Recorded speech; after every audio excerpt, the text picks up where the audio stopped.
everyone. Welcome to yet another episode of Wonderskills Fireside Chat, where we are trying to build up an employability bridge by understanding what is it that the industry stalwarts want in the young professionals so that they can become employable.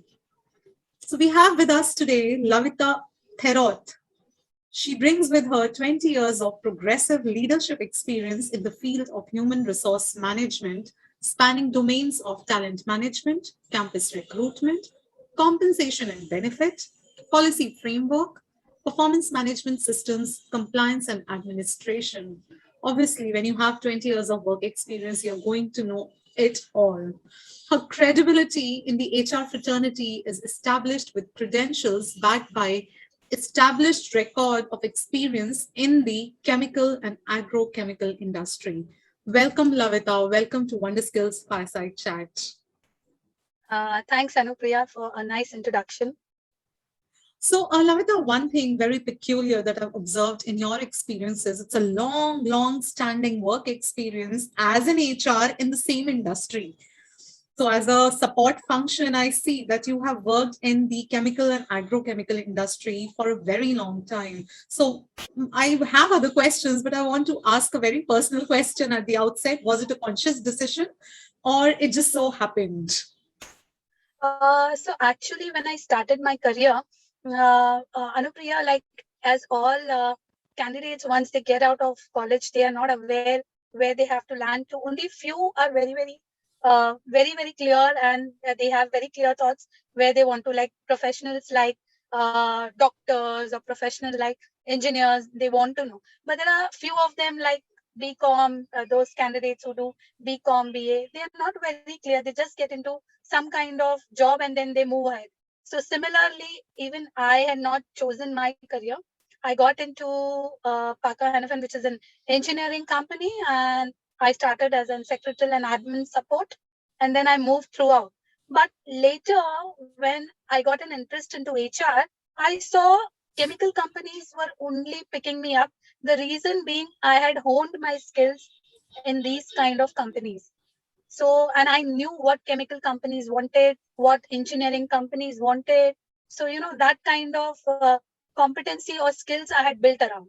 So that's the reason I think so. I was very conscious of choosing chemical companies only then. And we today are going to make full use of your experience in the chemical industry, Lavita. And my first question is directed towards your experience in this industry. That what is it that the chemical and the agrochemical organizations in this industry are looking for when they're hiring young professionals or freshers? Okay, so be it a chemical industry or an agrochemical industry, the industry looks at the candidates with the requisite professional skills what they carry.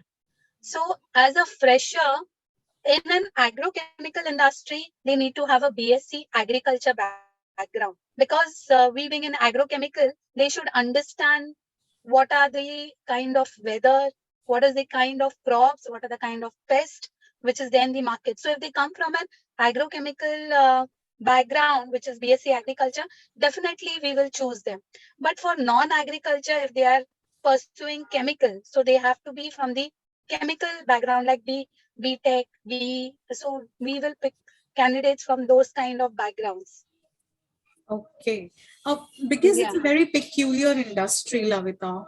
What are the Yeah. challenges that you see in hiring youngsters in this industry? The challenges nowadays, if you see, the candidates are basically theoretically strong, but they don't have any experience, practical experience. So I would recommend, I would in fact suggest to these candidates, along with their career, they should also take some practical exposure, maybe in the college or through some training programs where they can get acquainted to some practical experience. Okay. So you mean to say that there is a gap between what the industry is expecting and what the candidates are prepared with. So any specific pointers towards what is it that the industry is expecting in terms of the skills, the specific skills that they should be able to do and exhibit? Okay. If you are asking me of the specific skills, uh, after this pandemic, I believe, or during this before pandemic also, what the companies were looking at is candidate has to be a flexible candidate. They should have the adaptability. Once they come into the organization, they should be open to learning. Open to learning. They should be very good at communication skills. They should be a critical thinker in points where there are difficult situations. So critical thinking is very important. Companies also like candidates who come with a little bit of innovative brains. They should come out with their own ideas. They should be tech savvy, and they should be digital and mobile nowadays. This is what the organizations are looking at. Okay, so whatever you mentioned, the skills that you mentioned, Lavita, these are mostly transferable skills in the soft skills column, right? Absolutely. What are the hard skills that this industry is looking at apart from a BSc agrotech or a BSc chemical? Now, what kind of hard skills in terms of technical skills that the industry is looking at? So the technical skills is basically the skills if they have the understanding of the industry, okay, the technical knowledge of the organizations where they want to pursue their career.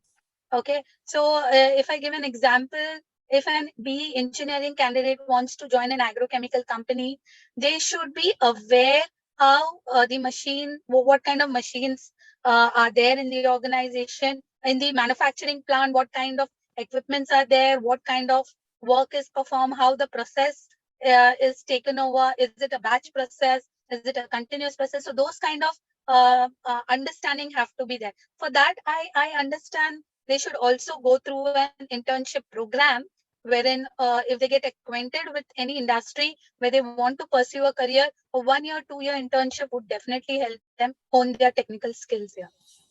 So, Lavita, when you talk about internships, it's the organizations who are going to give the internships, right? So, are there Right. enough opportunities for fresh graduates or postgraduates to pick up internships and then look at creating the career in the agrochemical chemical industry?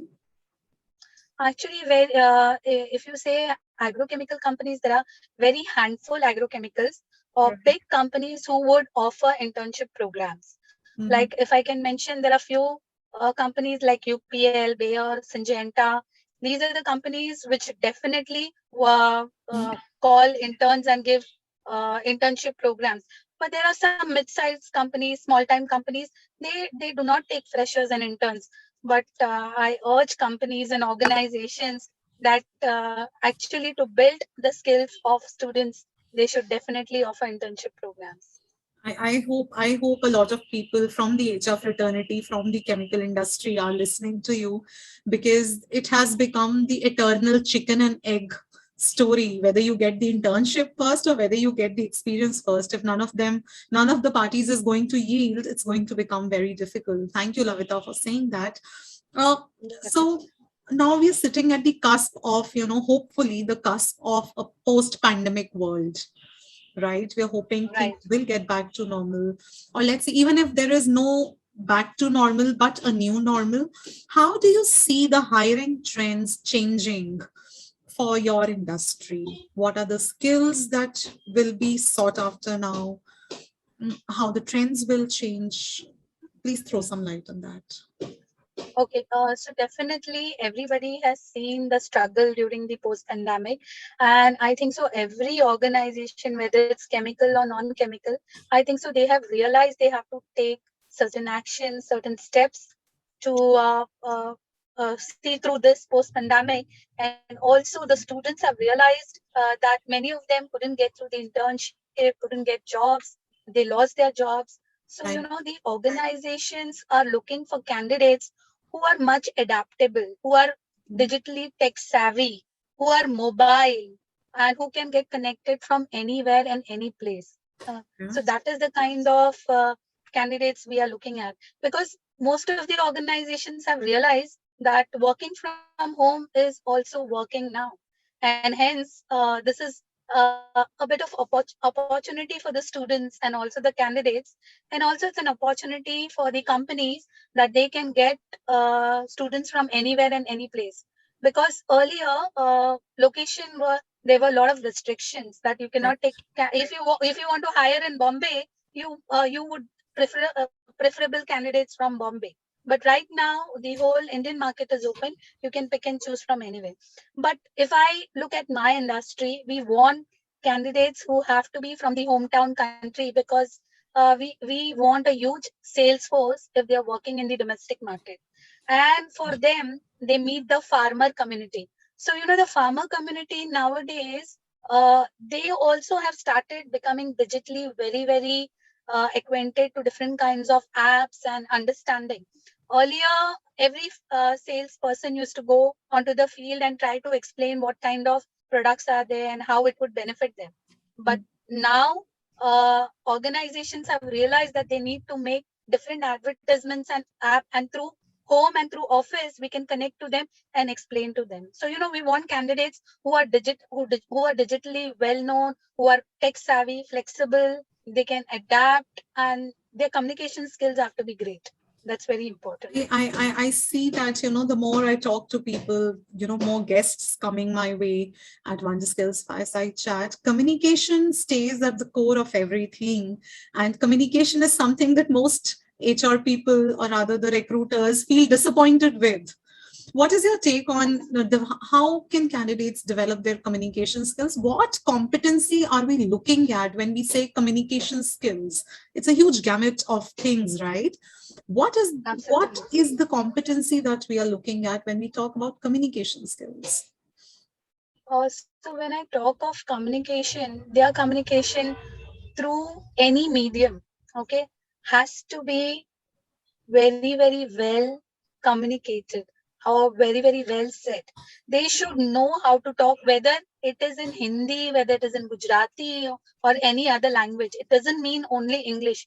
Even if they are communicating through any language, they have to know what they are talking about, and they also should know how to convey the message. So there is internal communication as well as external communication. Okay.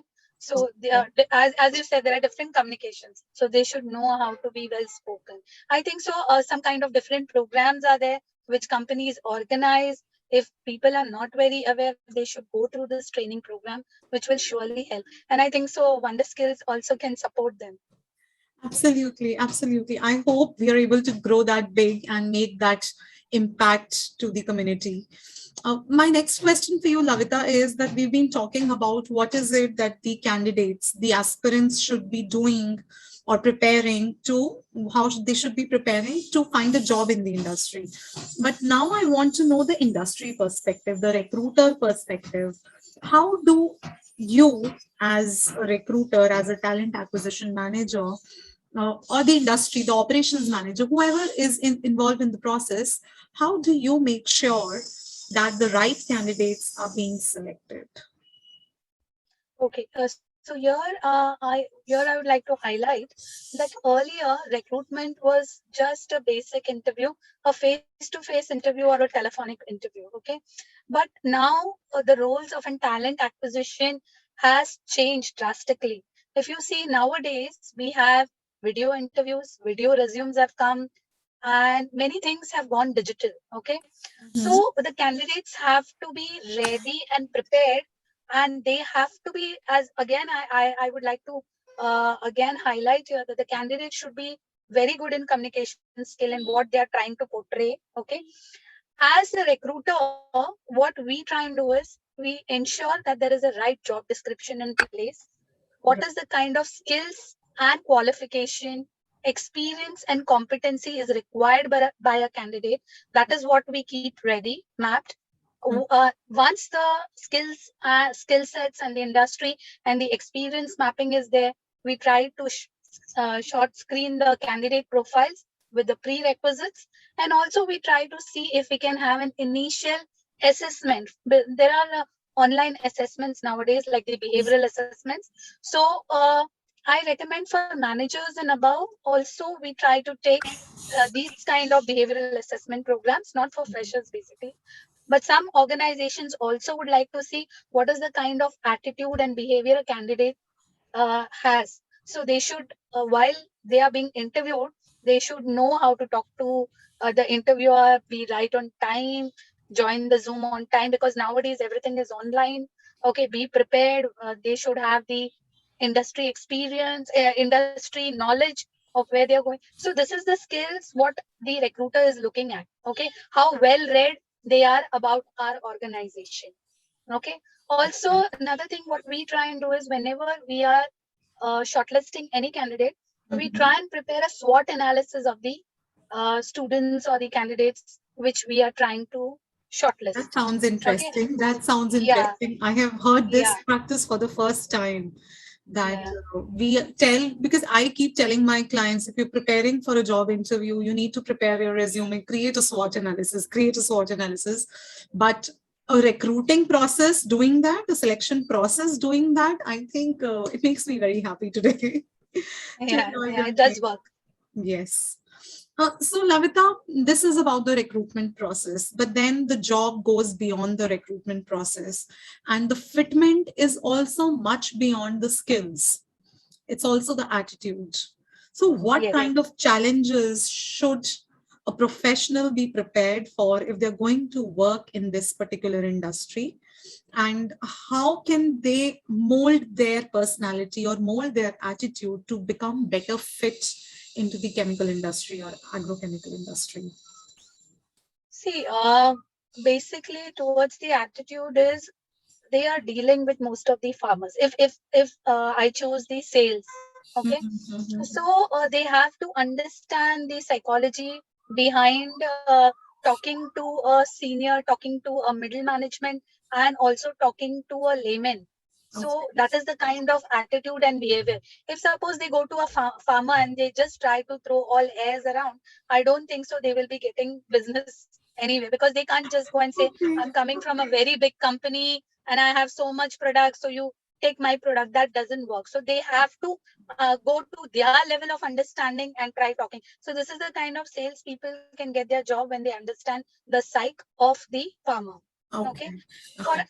other department, I believe whichever department they are going to be working to, they need to understand the kind. Once they have the skill knowledge, their functional knowledge, I think so. The only attitude matters is how you behave with your peers, your team members, how you talk to them. That is all matters.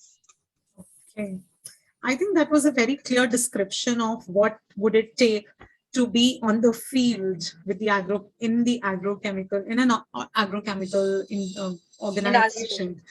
Sorry for that tongue twists.